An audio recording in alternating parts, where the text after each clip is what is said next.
안녕하세요. 알쓸투전입니다. 이번 영상에서는 유망하다는 플랫폼 기업들의 게임, 진짜로 이러한 기업들은 무조건 클수록 유리할까에 대한 이야기를 해보려고 합니다. 저도 항상 가지고 있었던 의문이고, 요즘 유망하다는 기업, 구글, 애플, 페이스북, 마이크로소프트, 아마존 이러한 기업들이 굉장히 큰데 무조건적인 힘을 가지고 있는지, 무조건적인 진입 장벽을 가지고 있는지 살펴보도록 하겠습니다. 일단 이러한 플랫폼 기업들은 네트워크 효과를 굉장히 잘 활용하고 있는 기업들이에요. 이 네트워크 효과란 사람이 많으면 많을수록 효용 가치가 증가하는 제품 및 서비스를 제공하는 경우를 뜻하죠. 예를 들어서 3명이 플랫폼 위에서 놀고 있다. 그러면은 3건의 소통이 일어날 수 있는데 4명이 되면은 이제 6건이 되고, 이제 이런 식으로 늘어나게 되면은 n의 n-1분의 2만큼의 링크가 일어날 수가 있게 됩니다. 이러한 네트워크 효과를 대표적으로 굉장히 잘 활용하고 있는 기업들은 우버라든지 카카오톡이라든지 아니면 아마존이라든지 이와 같은 플랫폼 기업들이죠. 이러한 네트워크는 크게 두 가지로 나눌 수가 있어요. 양면 플랫폼과 단면 플랫폼이 존재하죠.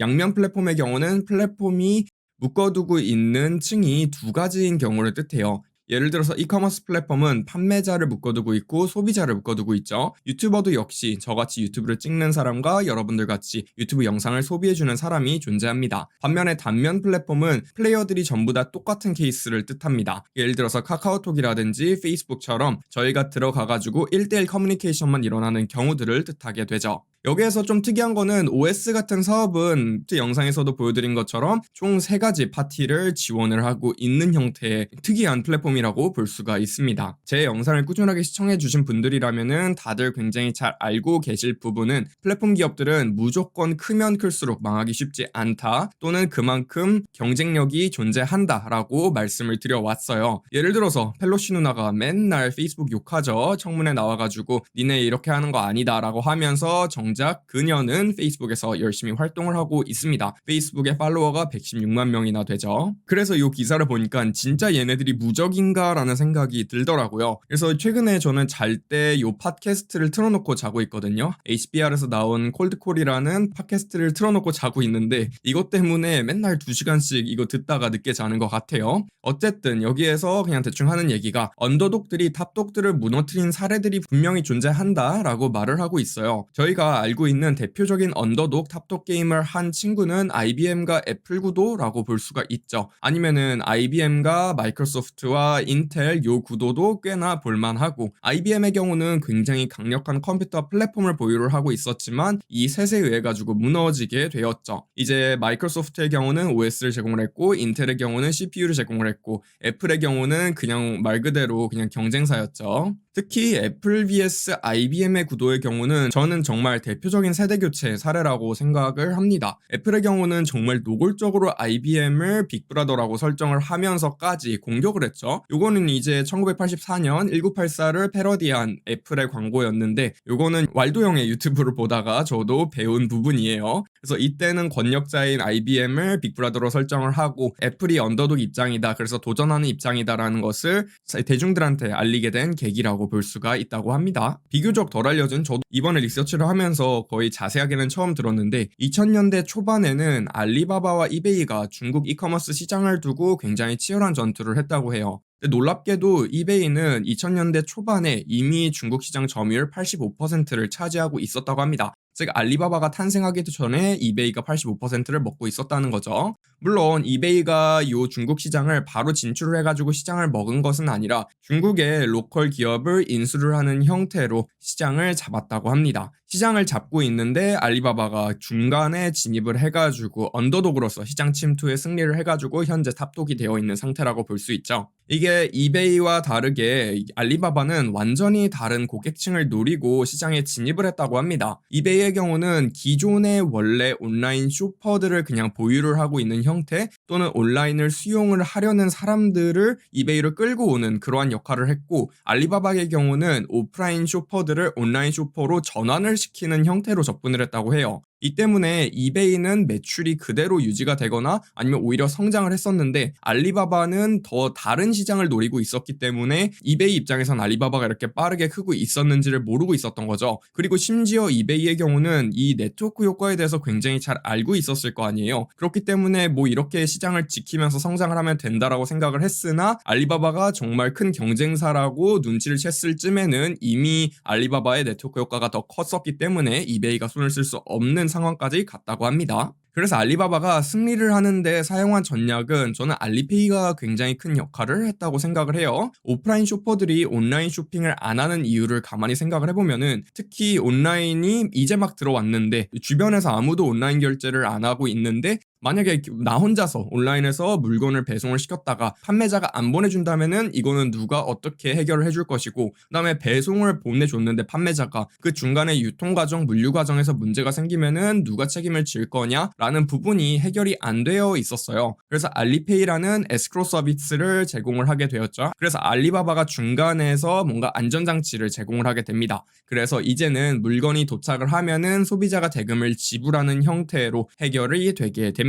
그래서 네트워크 효과 굉장히 강력합니다. 인정합니다. 왜냐하면 이베이도 실질적으로는 시장을 지키기는 했거든요. 얘네들이 시장을 잘못 보고 있었던 거지. 하지만 이렇게 잘못 볼 수 있는 사례가 존재하기 때문에 완벽하지 않다라는 것을 이베이와 알리바바 사례에서 살펴볼 수가 있을 것 같아요. 또 알리바바 같은 경우는 이제 댓글에서 알리바바는 중국 정부가 밀어준 거 아니냐라고 말씀을 하실 수도 있을 텐데 뭐 그랬을 수도 있으나 어쨌든 그거는 어떻게 밀어줬는지는 표면적으로 잘 모르는 내용이긴 하기 때문에 그 효과로 인해서 이베이가 쫓겨났다는 것은 조금 좀 제쳐두고 생각을 해볼게요. 현대판 이커머스, 글로벌판 이커머스에도 현재 이런 비슷한 구도가 일어나고 있어요. 아마존의 경우는 그냥 구호 자체가 소비자가 짱이다죠. Consumer Centric Company라고 자기 기업의 사명이 약간 그런 느낌이에요. 소비자가 짱이다. 그 다음에 쇼피파이의 경우는 셀러가 짱, 판매자가 짱이다죠. 그러니까 즉 얘네 둘이는 사실 완전히 반대되는 성격을 가지고 있어요. 그래서 맨 처음에 쇼피파이가 맨날 들었던 내용은 너네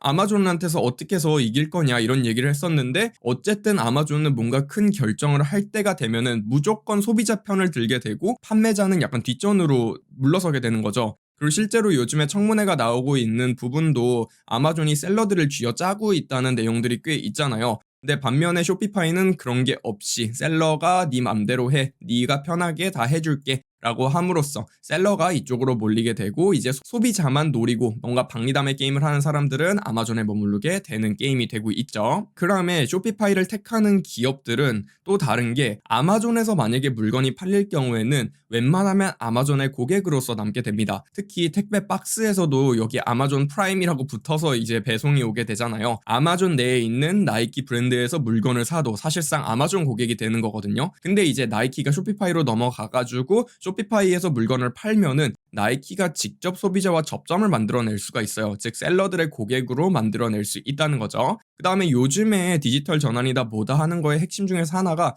소비자와의 디지털 접점을 만들어내는 데 있는데, 아마존은 그런 접점을 자기네가 대신 해줄게, 우리가 제일 잘해 라고 얘기를 하고 있는 거고, 쇼피파이는 니네가 다 해, 우리는 도구만 제공을 해줄게. 그래서 각각의 다른 전략으로 두 개가 이커머스 시장을 양분을 할 수 있게 된 케이스라고 볼 수가 있죠. 그래서 쇼피파이의 주가를 보면은 이때가 한 30불, 2015년도쯤에 30불이었는데 지금은 1,500불이에요. 그러니까 50배 올랐죠. 그래서 아마존이라는 어마어마한 탑덕이 있음에도 불구하고 쇼피파이가 치고 들어갈 수 있었다. 그 다음에 또 엣지도 저는 훌륭한 언더독 사례라고 볼 수 있을 것 같아요. 엣지는 훨씬 더 가늘게, 더 세부적으로 수공예라는 카테고리에만 초점을 맞추고 게임을 시작을 했죠. 그래서 장인 셀러들을 엣지 플랫폼으로 불러들였어요. 그 다음에 수공예품을 원하는 소비자들을 장인 셀러를 보유를 함으로써 끌어들이게 되었죠. 그래서 엣지 역시 이때 10불이었는데 현재 300불이어서 한 30배 정도 오른 모습을 볼 수가 있습니다. 여기서 재밌는 게 아마존이 엣지의 사업을 따라하려고 했었고 아마존이 쇼피파이의 사업을 따라하려고 했었어요. 근데 요거 둘 다 실패를 했어요. 소비자층이 충분히 큰 시장에서는 모두를 만족시킬 수 없기 때문에 언더독들이 충분히 나올 수 있다라는 것을 저는 요 이커머스 시장에서 최근에 관찰되기 시작을 한 것 같은데, 여기에서도 충분히 뭔가 먹거리가 남아있다라고도 볼 수 있을 것 같아요. 언더독들이 도전을 할 만한 시장이다. 그 다음에 또 재밌는 게 네트워크 효과라고 해서 그냥 사람만 많다고 해서 똑같이 네트워크 효과가 일어나는 거는 또 아니라고 하더라고요. 근데 이거는 저희가 생각해도 뭔가 인맥 관리 이런 걸 생각을 할 때 네트워크가 인맥이잖아요. 인맥 관리 이런 걸 생각을 할 때 뭔가 저희한테 도움이 되는 사람들 아니면은 뭔가 저희보다 나은 사람들을 인맥으로 만들어내려고 하지 그냥 놀자판인 사람들끼리 놀려고 무슨 플랫폼에 결속력 있게 모이지는 않죠. 근데 페이스북이 그거를 굉장히 잘 활용했다는 게 팟캐스트에서 이렇게 얘기를 하더라고요. 그래서 알고 있었는데 뭔가 갑자기 머리가 띵한 느낌이 들었어요. 그래서 결론적으로 누가 네트워크에 포함이 되는지 구성원이 매우 중요하고, 요거는 제가 10대, 20대 영상에서도 똑같이 말씀을 드렸던 부분이죠. 페이스북 가만히 생각해 보시면은 하버드 동문회로 시작을 했죠. 그 다음에 요거를 아이비리그로 확장을 해놨어요. 근데 요 하버드라든지 아이비리그라든지 전부 다 사회 엘리트들이잖아요. 그럼 엘리트들을 여기다가 모아놓고 그 다음에 대중을 이렇게 끌어들이면은 요게 막 자석 같은 효과가 나오지 않을까라는 생각이 들더라고요.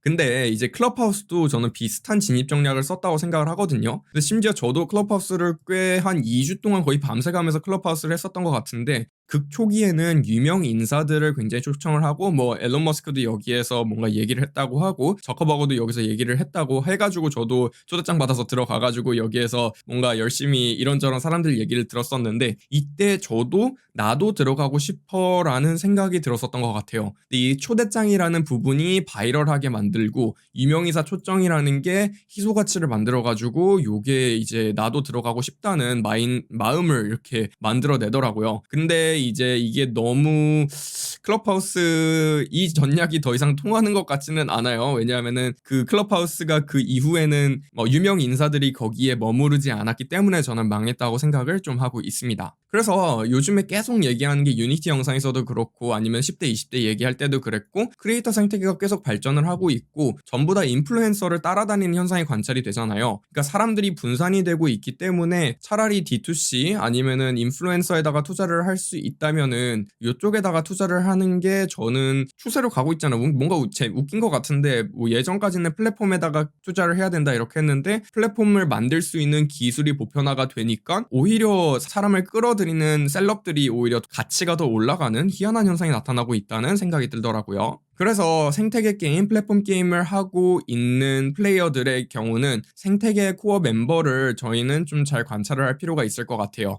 물론 주요 멤버는 생태계마다 다르겠죠. 우버와 리프트의 경우는 드라이버들, 얼마나 많은 차량들이 우버나 리프트 플랫폼 안에서 돌아다니고 있는지, 아니면 아마존, 엣지, 쇼피파이는 셀러들이 주요 플레이어겠죠. 물건이 없으면은 소비자는 안 오겠죠. 뭐 유튜브, 트위터, 틱톡, 아프리카 TV 이런 것들은 인플루엔서들이 이제 핵심 멤버가 되겠고, 심지어 최근에 팟캐스트 쪽을 보면은 인플루엔서를 막 여기서 빼가고 막 애플 팟캐스트가 막 빼가고 저기 아마존이 빼가고 스포티파이가 빼가고 이러한 이적 시장 같은 게 나오고 있거든요. 플랫폼 힘이 좀 약해지고 있는 거 아닌가라는 생각이 오히려 역으로 들었고, 그 다음에 이 주요 멤버를 관찰하는 게 좀 중요하다고 생각을 하는 게, 이들은 여기에서 돈을 벌어먹고 사는 사람들이잖아요. 그렇기 때문에 이 사람들이 저는 반응이 제일 빠를 거라고 생각을 하거든요. 즉 이들이 뭔가가 이탈하는 냄새가 느껴진다 하면은 그때는 이 플랫폼이 뭔가가 문제가 생기고 있구나를 인지를 할 수 있는 뭔가 주요 지표로 활용을 할 수 있겠다라는 생각이 들었습니다. 그래서 오늘은 언더독과 탑독에 대한 이야기, 아니면은 뭐 이커머스에 대한 얘기도 했고, 플랫폼 기업들이 뭐 대마불사만은 아닌 이유를 설명을 드려 보았는데요. 물론 플랫폼이 크면 클수록 네트워크 효과가 커지는 것도 맞고 대체로 생존 확률이 높아지는 것도 맞아요. 하지만 뭐 이러한 예외 케이스들도 있다. 그리고 오늘 말씀드린 거는 예외 케이스인 만큼 웬만하면은 앞에서 맨 처음에 얘기한 것처럼 펠로시가 페이스북을 쓰면서 페이스북을 욕하는 현상이 대부분 많이 일어날 것이다 라고 말씀을 드리며 이번 영상 마무리 지어보도록 하겠습니다.